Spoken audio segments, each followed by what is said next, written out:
Here we are back again. This is Teresa with High Mesa Standards, and here we have our girl, Pagosa, and she was our pick for this litter, and we kept her. My daughter's got her at her house, and I haven't had a chance to work with her very much because she's been at her house, but I can see off that my daughter has been working some with her because I've gone through a few commands, and she's really happy to do them. So I'm going to just work a little bit with her while on video, and you can just watch. So I probably won't talk a lot. I'm just going to deal with her. So Pagosa, sit. Good girl. Good job. And we're going to start using take whenever I feed her. So we're going to say go, go. Pagosa, go. Go. Going. And I'm going to push her around with my force field. Good job. Go. Good job. Come. Pagosa, come. Oh, you're going to go in your place. Good job. Good job. Pagosa, down. See, she's thinking. When they stop all their motion like that, they're thinking. Pagosa, hey, down, down. Good girl. She's like, do I know that word? Take. Good girl. Good girl. Okay, I'm going to push her back just a little bit so you can see more range. Wait. Good girl. Come. Come, Pagosa. Good girl. Sit. Good job. Oh, she's so very good. Pagosa, take. Take. Here. Pagosa, sit. Take. Good job. Good girl. Pagosa, place. Yes, good job. That's my girl. Yeah, she's definitely gotten some work. I'm very proud of my daughter for that. Down. Good job. Take. Good girl. Good job. Okay, we're going to try leave it because she hasn't learned leave it yet. Off. Go. Place. Okay, I'm getting my words mixed up. Okay, good girl. Down. Stay. So we're going to try leave it. Leave it.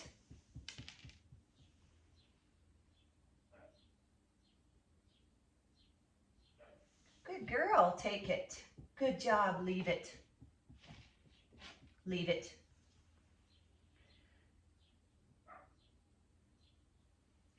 Leave it. Nope, nope. Leave it. Leave it. Leave it. Good job. Good girl, take. Good job. Leave it. Leave it. Leave it. Nope. No. Leave it. Leave it. Wait. Nope. Good girl, take. Good job. Leave it. Leave it. Yes. Yes, good. Look at her tail just keeps going, going, going, going. You can tell that they love what they're doing. Also, the tail moving like this is a sign of submission. It's not just happy. It's also a sign that she's saying, whatever you say, whatever you say, whatever you say, she just really is willing. So, and she's a little nervous, I can tell, because she doesn't get to train with me very often. She just really wants to please me. So, wait. Good girl. Now, we have the kibbles on the floor, but we're going to call her to us and expect her to come to us instead of eat the kibble. So we're going to try that. Pagosa, come. Good girl. And she was Cameron, if anybody's wondering. She was Cameron, the violet colored or lavender colored girl. Good girl. She's looking for the kibble that I left on the floor. Leave it. Leave it. Leave it. Good girl. Yes. There you go. Take. Good girl. And we're going to just reiterate some of the other stuff that we've been doing. Down. Good girl. She's very happy. Yes. Can you come? Come, Pagosa. Good girl. Come. Sit. Good job. Yes, that's my girl. Poodles are very foot driven. They use their feet a lot. And so she's going to go back to her place and see if I'll give her. Hey, hey, leave it. She remembers that I had the kibble down there and it's off the floor now. She didn't see me take it. So come here. Let's go. Place. Place. Sit. Stay. Good girl. Okay, so we're going to leave it there. We're going to end there. And I'll come back to her a few times. I have her staying as well as a few other dogs from my family that are staying for the weekend while my kids are gone. And so I am doing training with them while I have them. So Pagosa is just, she's got a great start, and I couldn't be happier with her. She is everything that I was hoping she would be. She's one of our smaller girls, which I'm trying to stay back into the smaller puppies. I mean the smaller adult dogs. So sorry, you can't see me. I do have a head. Sorry. So I'm trying to keep my breeding program to a smaller poodle because I love the small standards. I love the standard brain, however, as opposed to the mini or the toy. That's just my preference. And I'm trying to breed for calmness, which they really do have. Even in the storms of when they're excited, and if they're a higher energy level dog, they still have a shut off. They still can lay down on the couch with you, and they're just not pacing back and forth. That's what I'm breeding for. I want them to have the energy when it's time to go for a hike, but I don't want them to have energy of just nervous energy. So I'm breeding against nervous energy. I'm breeding against anxiety. And part of that is the breeding, and part of that is the training and the socialization, the early neurological stimulation that they get when they're little. We want to keep going with that, keep going, always constantly challenging their brains, because a challenged dog and a busy dog that you keep putting to a task is a better dog. They learn more, they're smarter, they're more confident because they understand English.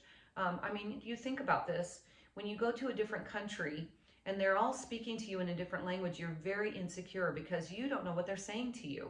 And so a dog is no different. They don't speak English when they pop out onto the ground. They speak dog. And even that is questionable because they're little. So as they grow, they're going to be bilingual. They're going to speak dog language, but they're also going to learn English from you. If you never speak English to them, and if you use a different word for different things every time, then it's going to be very difficult for them to learn English. So be fair and try to use the same word with them every single time for the same action. And then be firm. When you ask them to do something, expect them to do it and follow through with it. Make them do it. If you have to bodily move them to make them do it, make them do it. That usurps authority with them. And dogs think in totem poles. They don't think linear. They don't think horizontally. There's nobody that's equal to a dog. They think you're either above me or you're below me. If you're below your dog, they have no respect for you. They don't listen to you when you call them or when you give them a command. They don't see you as the authority. They see themselves as greater than you, so they call the shots and they don't look to you for that authority. So you have to imprint them from the time that you have them with that authority and say, I'm the boss over you, and on this totem pole, I'm at the very top. Not only am I above you, I'm at the top of the totem pole. I eat first, so it's really never a good idea to, when you're training a dog, when you're starting out with a dog, to give them attention when they're being naughty, when they're not behaving, like they're not sitting like this. You don't want to give them good attention when they're not behaving. You also don't want to give them attention when they're begging for food. You don't want to give them food. You have the authority to say, I eat first because I'm at the top of the totem pole and you eat after me. And that's not being cruel. That's just usurping authority, and they like authority. They look for that. If you don't show them the authority, then they become the authority and they won't listen to you.